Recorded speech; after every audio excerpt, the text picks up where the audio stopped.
So look at the question. I want to determine these three. It means I need to treat these three individually. I don't want to do it. I'd have to find the limit of 3 difference quotients. So if you don't mind being as lazy as I am, I'm going to cheat. If I can merely come up with this as an algebraic expression in A, then to answer these 3 questions, all I have to do is plug 2, 3, and 4 in for A into the algebraic expression. So I will evaluate f prime at A, not 2, 3, or 4 instead.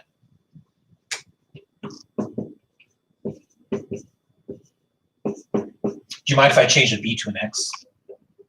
Not necessary. It's just a name of another variable. It doesn't matter what you call it.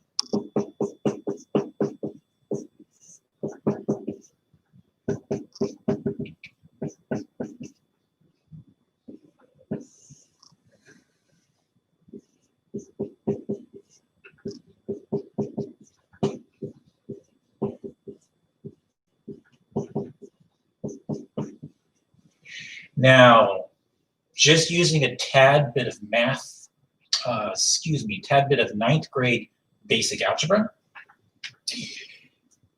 When I plug A in for X, I get a 0, 0 situation, so I have to panic and algebraically massage this. But it's a compound or complex rational expression. Back in the 9th grade algebra course, you learned to multiply top and bottom of it by the LCM of the denominators of the smaller fractions. Number 1, this is completely legal because I'm just multiplying by a funky looking form of 1. Number 2 is tremendously useful in the sense that once I distribute that multiplication operation over that subtraction operation, I will have eliminated all the smaller fractions within the big one. Maybe things will clean up nicely. This fraction will collapse into something nicer that does not evaluate to a 0 to 0 situation.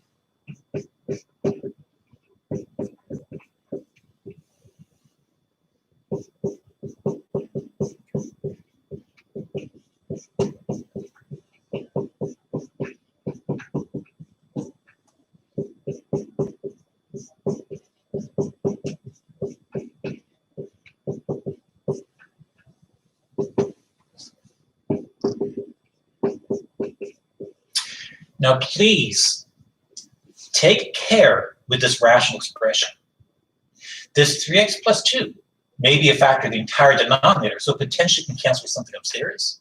But it does not cancel with that 3x plus 2 because this 3x plus 2 is not a factor of the entire numerator, merely a factor of the second term of the numerator. So no cancellation, and no cancellation with these 2 as well. So it looks like I should panic and blow everything up upstairs because that's a subtraction operation.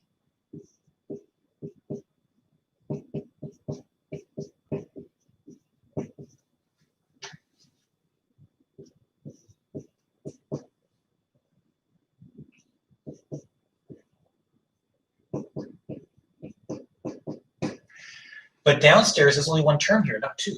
And since there's only 1 term here, then maybe in the end I can cancel one of these 3 factors with something upstairs. My point is, I necessarily want to leave the denominator as is.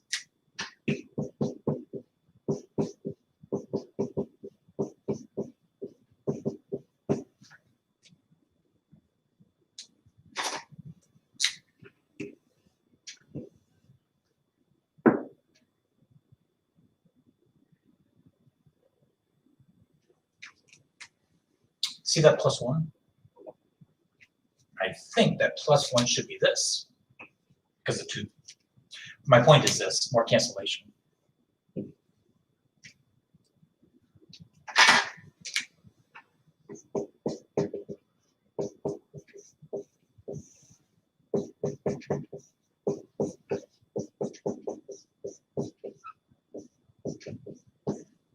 Now, as far as upstairs is concerned, do I have this?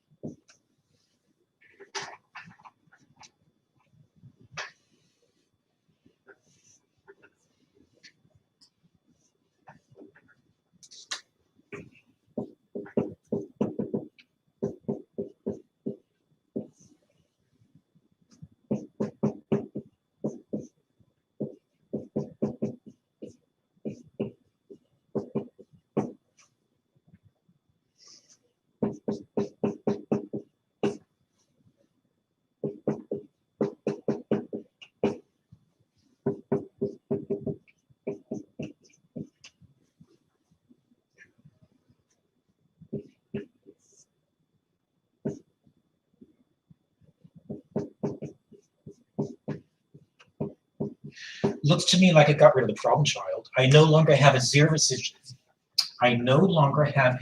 over 0 situation when I try to evaluate the limit.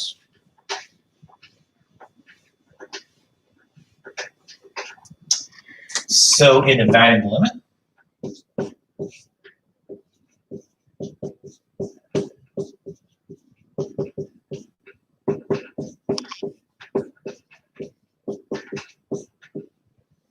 now my evaluations are a piece of cake.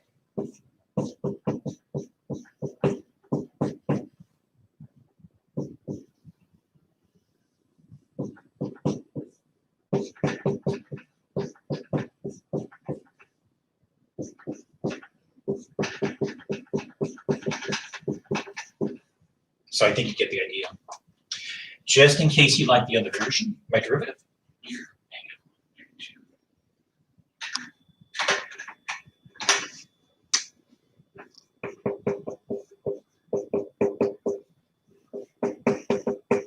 let's do it again.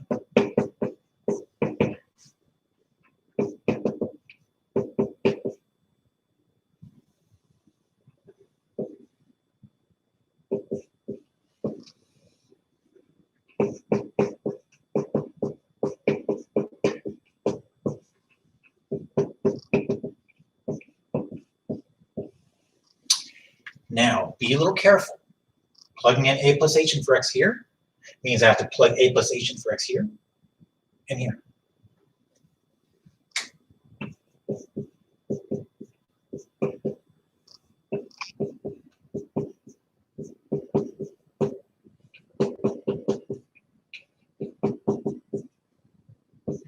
Now, I do hope you agree I really am wasting your time. You had plenty of practice evaluating the difference quotients back in pre-calculus. You just didn't take the extra step of taking the limit at the end.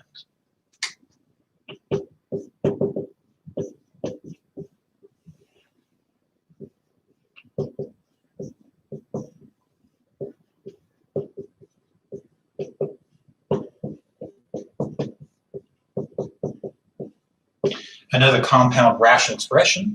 So I'll play the game I played last time. Multiply top and bottom of a complex rational expression by the LCM of all the denominators of smaller fractions within the big one to itself.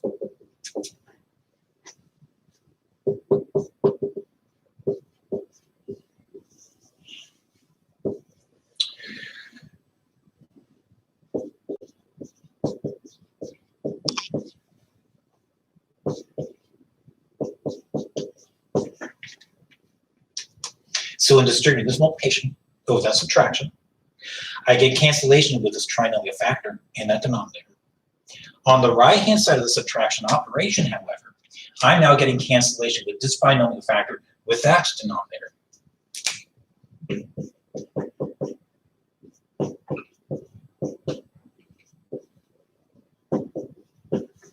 Downstairs,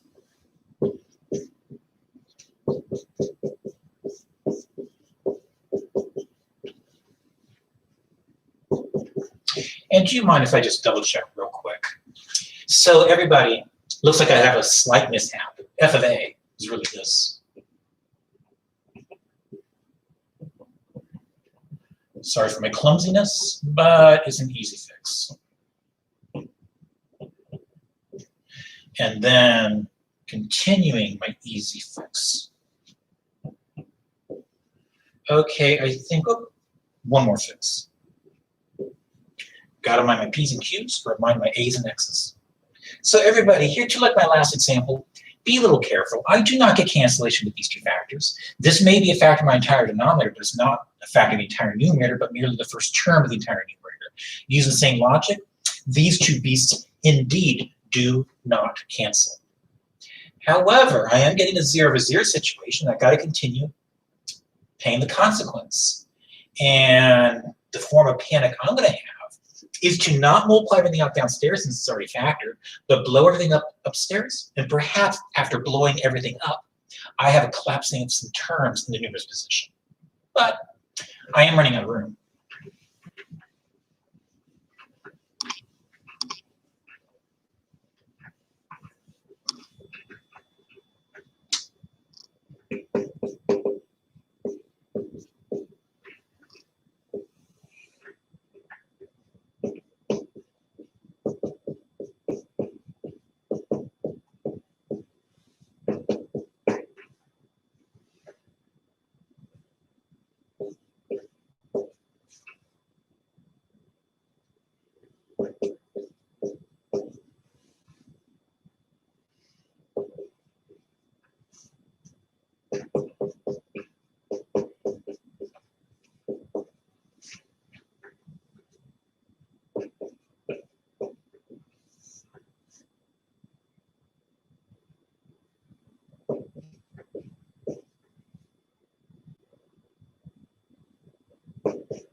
Well, let's see what does cancel.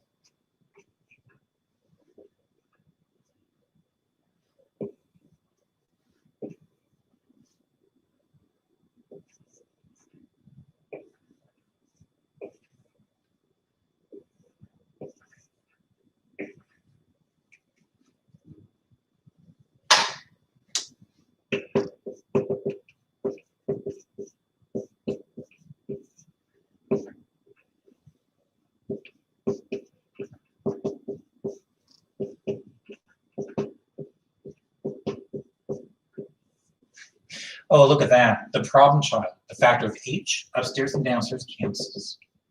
I will no longer be in an indeterminate form. I no longer am in a 0 over 0 situation.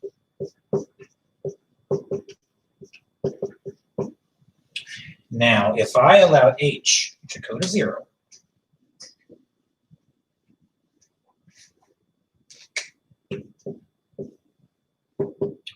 I'm left with this.